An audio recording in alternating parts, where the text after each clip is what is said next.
कभी कभी ये देखकर बड़ी हैरानी होती है कि फॉरेन रिलेशंस कितनी जल्दी बदल जाते हैं। जो देश विरोध में खड़े होते हैं वो कभी भी समर्थन में आकर साथ खड़े हो सकते हैं। बस इसी कारण से कोई भी देश सामने वाले देश के साथ बातचीत के सारे दरवाजे कभी भी बंद नहीं करता है। यही अंतर्राष्ट्रीय कूटनीति का सिद्धांत है जिस पर दुनिया के सभी देश अपने फ्यूचर सिक्योर करने के लिए आगे बढ़ते हैं। जर्मनी और भारत में भी सेम यही चीज देखने को मिल रही है, क्योंकि जर्मनी जो कुछ समय पहले तक पूरी तरह भारत के विरोध में खड़ा था वो आज बिल्कुल बदला बदला सा नजर आ रहा है। रिसेंटली जर्मनी की चांसलर एंगेला मर्केल ने सबसे पहले तो वर्ल्ड ट्रेड ऑर्गेनाइजेशन में भारत और साउथ अफ्रीका के वैक्सीन के ऊपर से पेटेंट प्रोटेक्शन हटाने वाले ट्रिप्स वेवर को ब्लॉक किया था। उसके बाद यूरोपियन यूनियन की मीटिंग में एंगेला मर्केल ने सबके सामने ये कहा था कि जो भारत आज की डेट में फार्मेसी ऑफ द वर्ल्ड बना हुआ है वो यूरोपियन देशों की बदौलत बना है, और ये संदेश दिया था कि अब सभी यूरोपियन देशों को अपनी फार्मा इंडस्ट्री को बढ़ावा देना चाहिए, ना कि भारत की।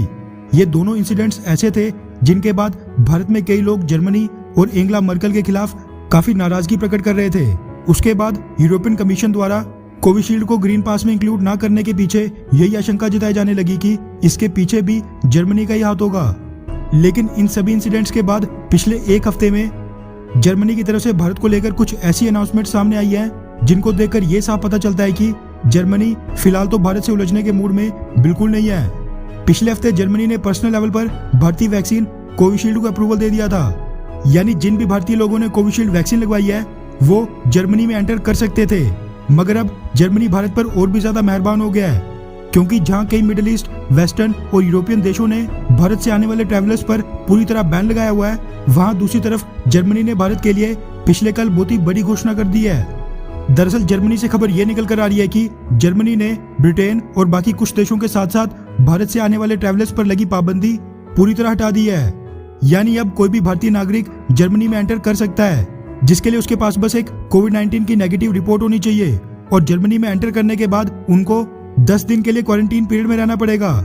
वैसे अगर उनको 10 दिन का क्वारंटीन पीरियड कंप्लीट नहीं करना है तो वो 5 दिन के बाद दोबारा से कोविड-19 टेस्ट करवाकर नेगेटिव रिपोर्ट आने पर क्वारंटीन पीरियड खत्म कर सकते हैं। ये तो था जिन्होंने कोविड-19 की वैक्सीन नहीं लगवाई है। साथ में जर्मनी ने यह भी ऐलान किया है कि अगर भारत से कोई भी ट्रैवलर आता है जिसने जर्मनी द्वारा अप्रूव्ड कोई भी कोविड-19 की वैक्सीन लगवाई होगी तो ऐसे भारतीय ट्रैवलर्स को जर्मनी में एंटर होने पर 10 दिन का क्वारंटीन पीरियड भी नहीं काटना पड़ेगा।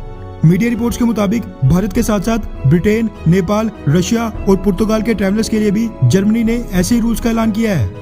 खैर, वैसे भारत के लिए जर्मनी के इस अचानक से हृदय परिवर्तन को देखकर आपको क्या लगता है कि क्या जर्मनी अब सुधर गया है, हाँ या फिर नहीं? नीचे कमेंट करके अपनी राय जरूर बताएं। अच्छा सुनो, चैनल को सब्सक्राइब करो, उसके बाद घंटी बजा देना ताकि अगली वीडियो आपसे मिस ना हो पाए। Thank you.